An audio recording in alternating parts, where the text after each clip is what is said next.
Hey everybody, how's it going? We're back for another lesson number 8, airbrushing a zombie. This one's going to be quick, it's a little bit different. I'm just taking my 2-inch foam here and laying down some background color, something neutral, and sped it up here. I didn't need to go slow to show you what I was doing. Anyway, I got my new airbrush, but before I do that, instead of sketching out on paper, I'm just sketching it right on the window, and I'm going to start off with pretty much just a basic skull, and it's pretty much kind of a skull character with hair and spooky eyeballs. But here I'm just going in with the Mac 162 brush. This is the 1/4 inch. Actually, I think this is the 1/2 inch brush. And so I'm just going in with kind of a muted gray color and laying down some stuff before I do the airbrushing. And you can do this with the airbrush too, but I like to work with just a regular brush and lay in the basic sketch.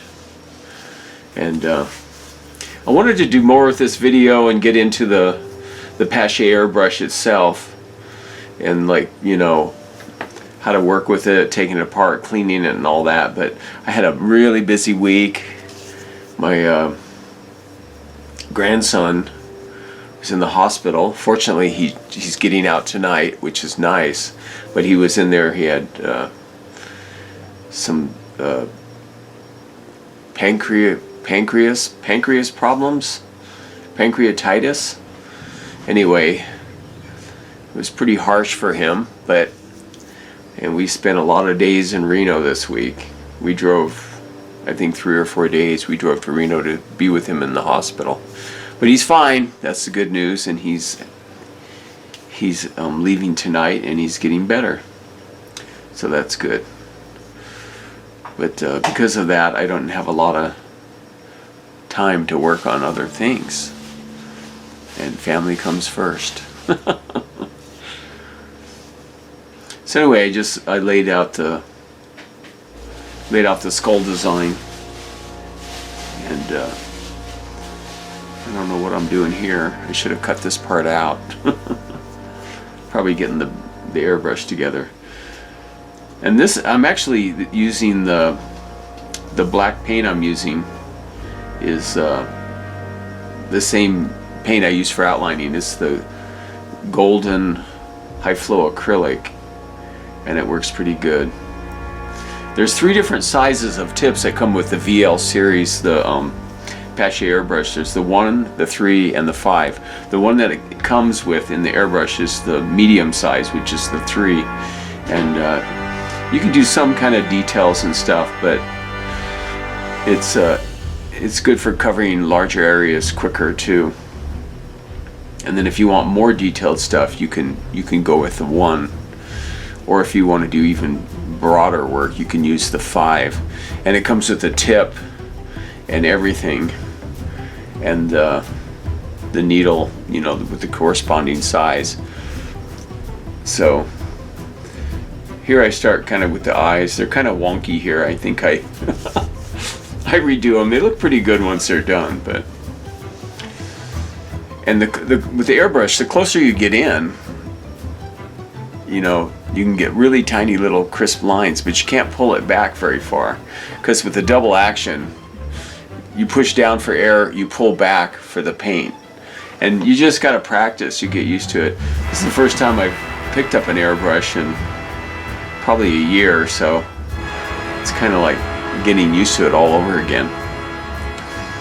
But I'm just going in and working on the teeth and the different parts of it.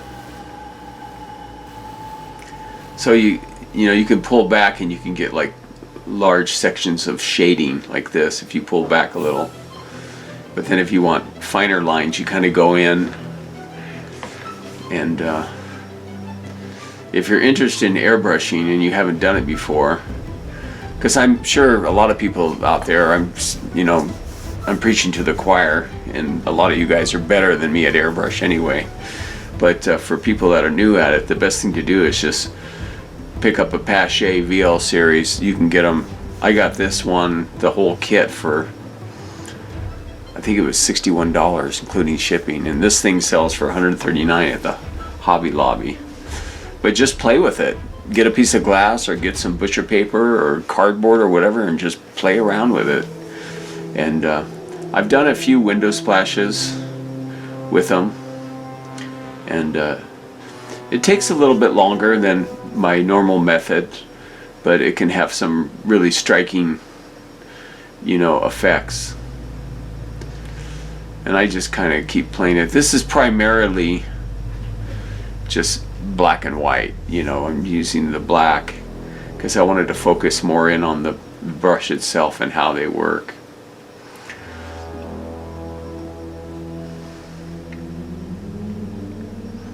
So here I'm going in closer and I'm not pulling it back as far to get those finer lines. But I use a brush on this too, like I do some highlights with a regular little brush, like a little script liner. Because I like using both. I'll use the airbrush, but I like using just a regular brush as well. Whatever tools it takes to, get what you want done is what's going to work for you. Like here I'm going in, I'm doing like the hair and stuff, and it works pretty good for that.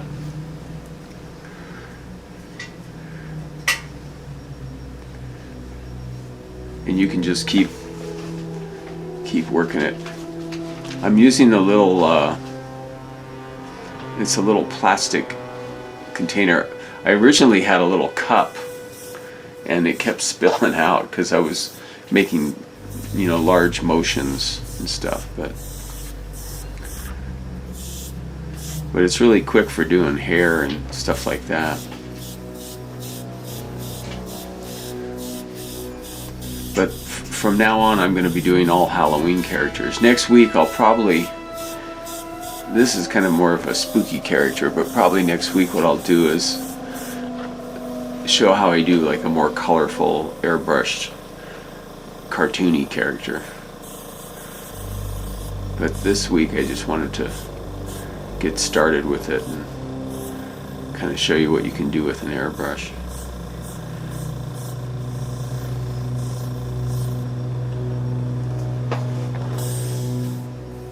And again, I just wanted to do pretty much black and white so you can see the tones and not worry about color so much.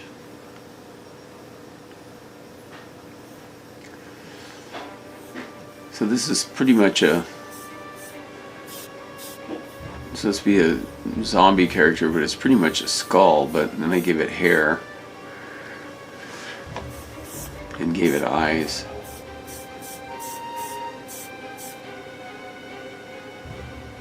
It's pretty creepy.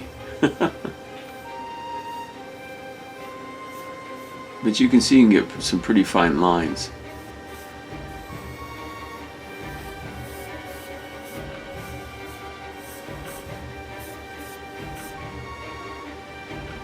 At this point he looks a little bit goofy.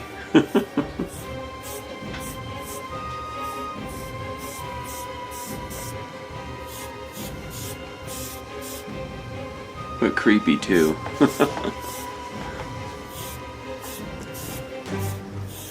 But yeah, you can see how broad those strokes are. You just pull it back and it's almost like a spray can. So if you use the number 5 tip, it'd be really good for doing large things, like if you're doing a haunted house and large scale characters, or if you're just painting huge cutouts or whatever. But I do like the number 3, the middle size one, because you get a pretty good variation of line.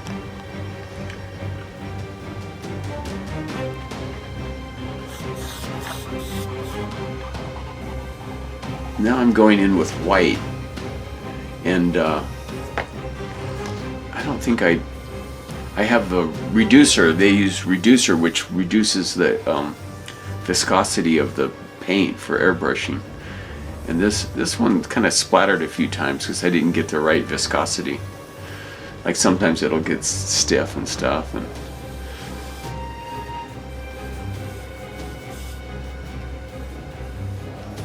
But now I'm kind of working, creating like highlights and stuff.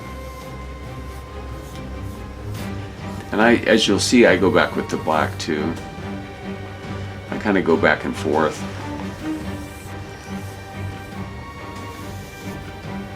But yeah, I didn't have as much time this week to devote to doing the video because of all the stuff that was going on this week.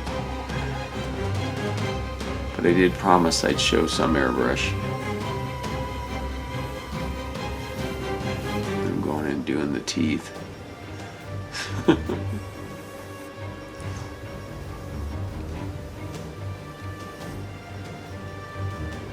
I think I go in later and cover up those two outside teeth I did because it's kind of like, I don't know, it looks weird, like he's an animal, like it's his canines or something.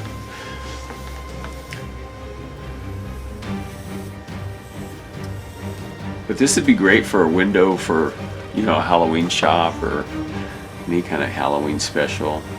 This would be good for like the Lippmann company for their, you know, party supply place, or like Spirit Halloween store, or anything Halloween related, if Halloween party or whatever.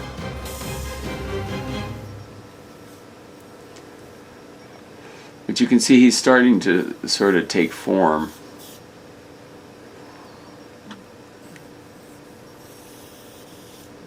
That's some like underlighting.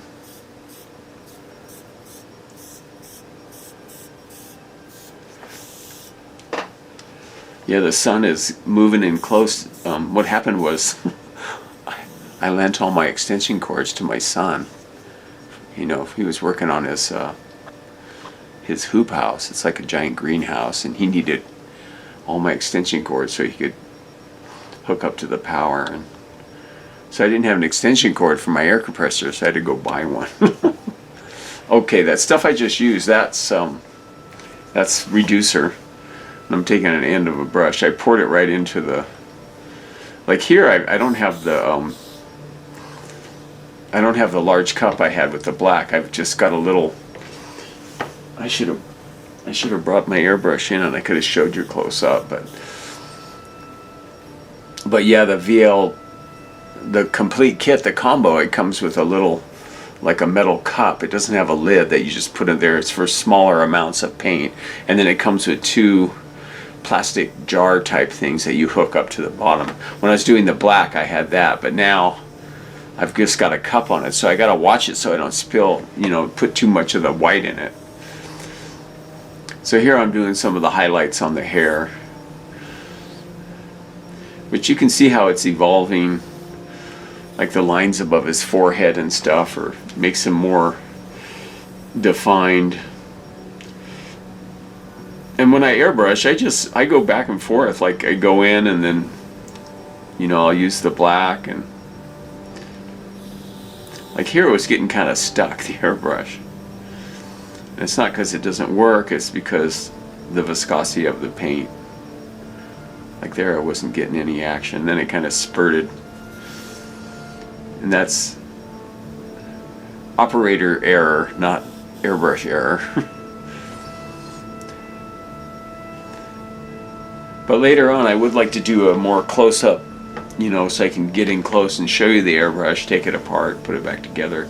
But again, just go buy one and play with it and take it apart yourself and put it back together. It comes with instructions and everything, and it's just time in. But of all the airbrushes I've used, this one seems to be the most simple and easy to work with. His teeth are starting to look kind of cool.